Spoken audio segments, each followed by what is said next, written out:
Hello and welcome to Markets Today. I'm Lata Venkatesh. With me is Rima Tendulkar, and both of us have seen a market hour from 9 to 3:30 when the markets only went from strength to strength. The indices, the Sensex has ended over 28,000 for the first time since April 17th. The midcaps had an even better day, rising 1.5%. It looked like the global Greek clouds had cleared, and there was some smattering of good news from the Indian economy as well. So firing on all cylinders. Yes, Lata, and positive sound bites about government pension money coming into the global equity, into the equity markets, plus green on the global screen helped the Nifty above that 8450 market's highest level that we've seen since April. We'll discuss that in greater detail. These are the top stories. It's a strong session for the markets, edging higher through the day to end up 1% above that 8450 mark. Midcaps and PSU banks logged in strong gains. In a booster shot for public sector banks, Jayant Sinha tells CNBC TV 18 that the government will unveil a comprehensive package that will go beyond capital support for public sector banks very soon. Back home, Maruti June sales at 1.8% is slightly lower than expectations. M&M reports a degrowth in sales. Eicher Motors, on the other hand, gains nearly 4% after posting a 48% rise in motorcycle sales in the month of June. Prime Minister Narendra Modi launches the Digital India Mission, which aims to provide broadband connectivity for all Indians by 2019. Industry commits over 4.5 lakh crore rupees in investments. Well, those were some of the headlines that dominated the market's mind space. Here are the experts that we have lined up on the show for you over the next half hour. Vetri Subramaniam of Religare Invesco Mutual Fund and Sailesh Rajbhan of Reliance Mutual Fund will join in with their take on the markets and corporate India's results. From the policy space, Jayant Sinha, Minister of State for Finance, speaks about the government's plans for public sector banks. We will also get you the managements of some of the companies that were in the news today. All that coming your way in the next half hour. But Rima, tell us about the markets. Good session overall. So coming straight to the day's trading action, hopes of a debt deal increase lifted the sentiment across the global market, and the last trade was no exception. The Nifty closing above 8450. Anuj Singhal is here with a wrap of the day's trading action. Anuj? It's all about Greece, and the market is celebrating actually. Any positive, incremental positive news is being celebrated and negative news is being ignored, and that's the strength of a powerful, or that's rather a signal of a powerful market. Let's talk about the kind of performance that we saw today, because the Sensex closed about 28,000, and it's the first time that we've seen since April 17th that the Sensex has closed above 28,000. Let's talk about some of the stocks that actually led the market. It was broad-based, but banks did the best. So Bank of Baroda, Axis Bank, Yes Bank, they were all higher in today's trade. Not just that, it was broad-based. So stocks like BHEL, Cipla, HCL Tech, across various sectors, whether it's stocks like TCS, Tata Motors, Larsen & Toubro, all these stocks from different sectors were doing quite well in trade today. Apart from that, cement also stood out as a sector. So stocks like Ambuja, ACC, Ultratech, if you want to add, maybe you could add Grasim as well. All these stocks did well. And finally, in the mid-cap space, it was stocks like IGL, which had a big victory today in the Supreme Court, Union Bank, which was up 6%, and JK Tyre, that was up about 5%. Now, the next 50 points are really crucial for the Nifty, because in the past as well, even before the Greece issue, 8450 to 8500 is what the Nifty made heavy meal of, and that's something that a lot of chartists, a lot of traders will be watching out for.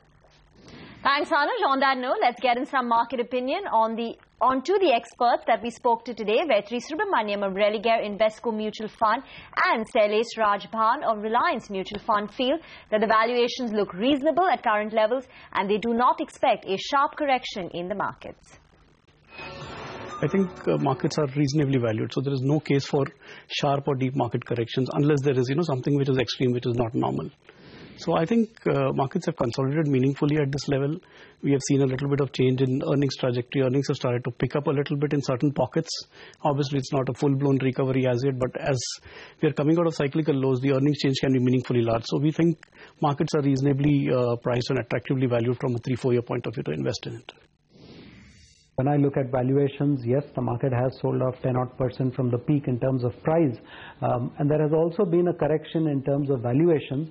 but it's not as dramatic as what has happened to prices, simply because the fourth quarter earnings were a washout and they were actually negative year on year. So when you look at it from a valuation perspective, I think at peak in March, the market was at almost a 27-28% premium to its long-term trailing multiple on a PE basis. We're now down to somewhere closer to about a 20% premium. It's not really what I would call particularly attractive or cheap. If it came back to average, then I would start to consider it far more attractive. But it's not ridiculously expensive either. So what we've been telling people is that, look, these valuations are reasonable. That was two experts telling us that valuations are between cheap and reasonable and certainly not expensive. Let me get micro. The IGL stock, Indraprastha Gas stock, was on fire today, gaining close to 10% in trade after the Supreme Court rejected the natural gas regulator's plea to regulate the price of natural gas sold by that company. Speaking about the favourable verdict, the managing director of IGL, Narendra Kumar, says it's only going to help boost city gas distribution across the country. We are happy that the highest court of the land has stood by our stand.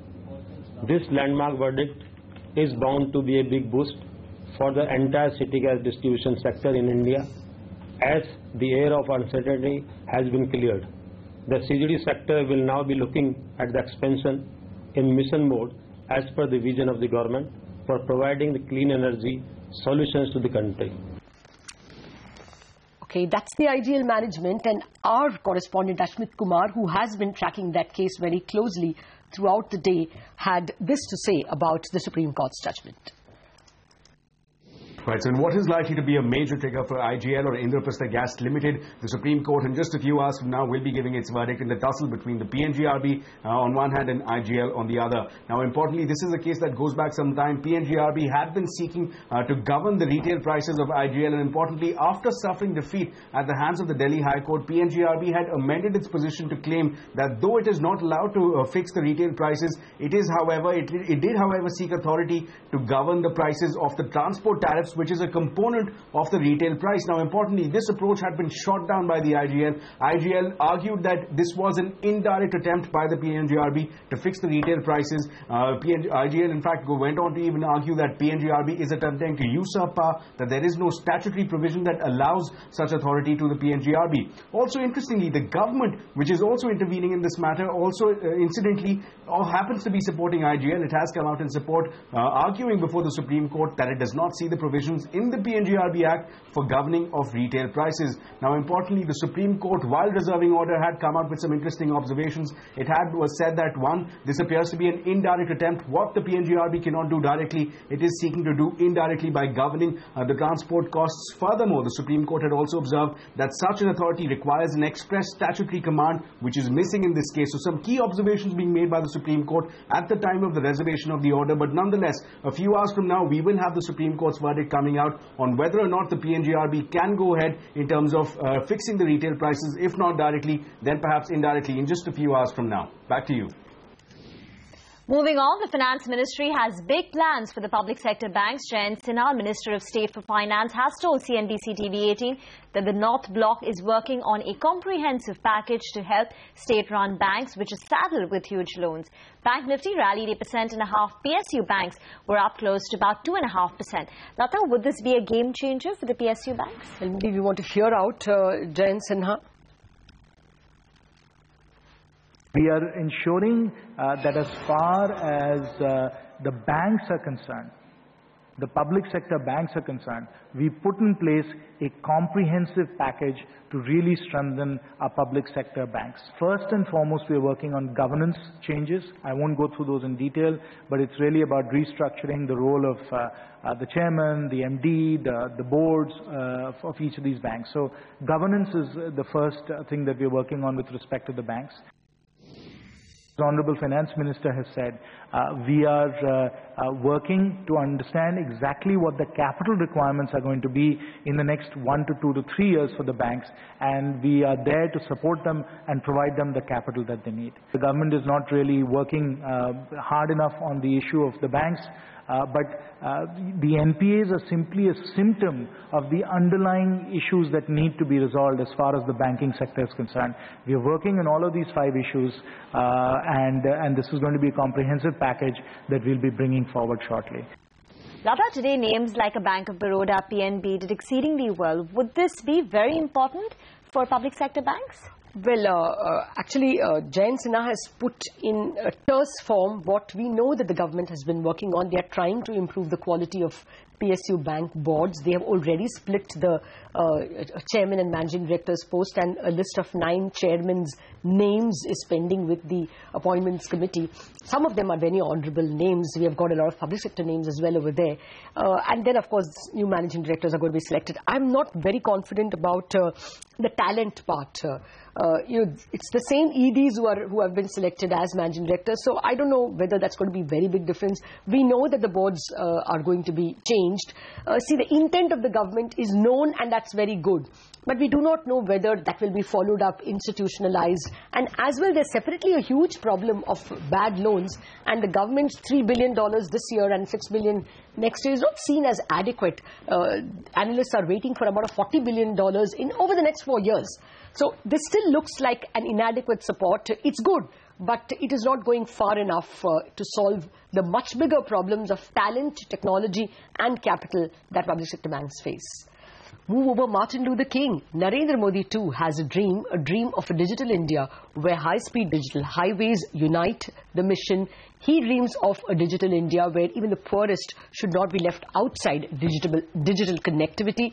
He dreams of a digital India where access to information knows no barriers. The Prime Minister has a huge digital dream for India.